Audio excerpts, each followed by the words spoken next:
Hello, hello, public media friends. Thank you so much for joining me today.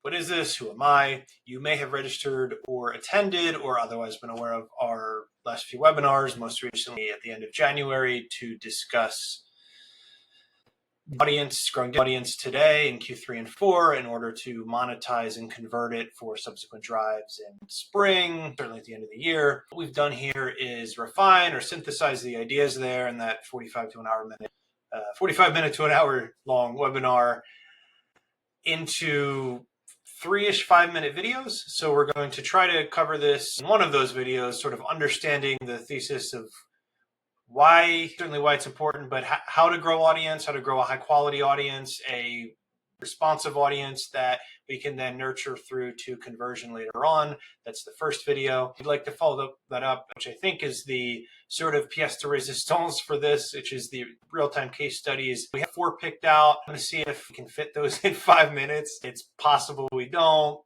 We'll see. And then finally, these last 2 pieces about measuring success and experimentation will be our last one. As for me, Tyler Smith, Tanager Digital. Please find us on LinkedIn, tanager.digital. For our first piece, certainly everything we're doing, audience level is the top of the funnel for ultimately converting to membership, to giving, etc. When I go to PMDMC, when I talk to public media leaders in marketing and audience and giving, etc., PMOs do a great job historically. They excel historically at speaking with and engaging with their existing community. How well are you actually doing at growing this community? When I went to PMDMC last year, Joyce McDonald said, couldn't have said it better than any of us, that your membership is downstream from your audience. So the data here shows nearly all of these organizations are missing their audience. It underscores why we're here, which is the opportunity to meet them where they are today on digital to later monetize. Some background slides will be shared somewhere so you can see this. This goes up to 2022. There's other data that shows this continued decline of the audience for NPR, for PBS2. We see this continues, probably not anything but old news here. There's this idea, it may seem antiquated, but for our purposes, as simply as we can say that if we talk about converting our audience at the very bottom, that's where we spend most of our time, right? That's where we send the emails, that's where we, to our mailing list, that's where we post on social media, that's where we post a video, that's where we have direct mail, and that's where we continue, despite the prior slide, to send to broadcast to on radio and on TV. Now this becomes a product of the acquisition. The more audience we can acquire, the more we will convert. Certainly, where is the audience? It's on digital. That should be self-obvious, self-evident, but we will plan to get there, whether in this video or one of the 2 other ones. So we have this idea of engaging our existing sales pipeline, which ultimately is just nurturing the leads already in the sales process at various stages.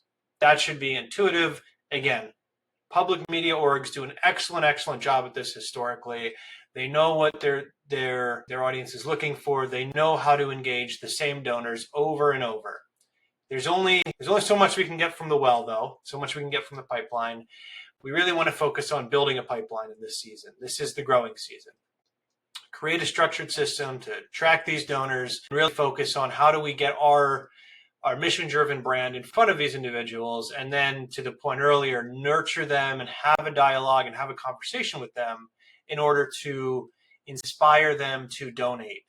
That should, frankly, be the easiest thing to do these days, given the environment we may be in relative to quieter times.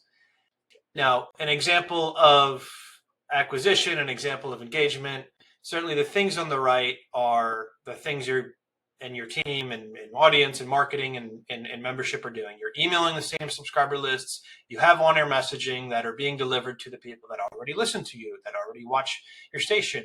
You're posting on social media. You're not reaching as many of these people as you think you are. I promise you that. You're mailing the same addresses that you've had for years. Contrast that to acquisition. How do you grow your email list? How do you actually reach your organic social content? I will give you a little teaser. The average post reaches 5% of your following.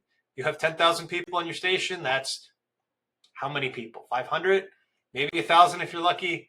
Finally, using your search ads and getting out of grant. Please get out of your grant. Do not use your grant. You're not going to achieve your ends by using that. Now, as I note, organic reach has been declining since 2013 for these reasons.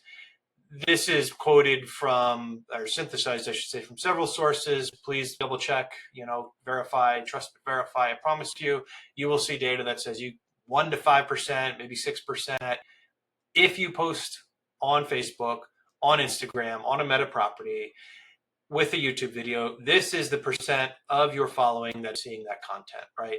And perhaps the most important piece here to affirm all of this, if we look at this chart we showed earlier about NPR affiliate radio stations, the audience continues to decline. Look at the approximate time that happens. Now look at this. This is from the Wall Street Journal in December or January, right around this time, right? Digital takes off. This is ad spending, right? This is where the people are. This is where the private sector, the smart people in the room are investing their money. Because if we note, as I highlight here, print includes traditional and digital for newspapers and magazines, right? And TV includes linear and streaming, meaning those already include digital properties inherently, and yet they're still falling off a cliff in terms of the number of ads that can be bought there and the number of ad opportunities, inversely to the number of ad opportunities on digital. This is historic growth. This is historic opportunity, and it should paint the picture that there's really only one opportunity to get on the train. So to recap, Q3 to 4 is our growing season. Happy spring. It's early March. We need to meet the audience where they are. The data says they need to be on digital. Coming back to here, Wall Street Journal, Mad Men article, either December or January, again, trust but verify. As a third point, as we'll get into, it's really important to have always on advertising to ensure that we're staying present. That's that middle part, engage. And then finally, we have a Giving Tuesday webinar that's on the insights part of our website. Please take a look at that.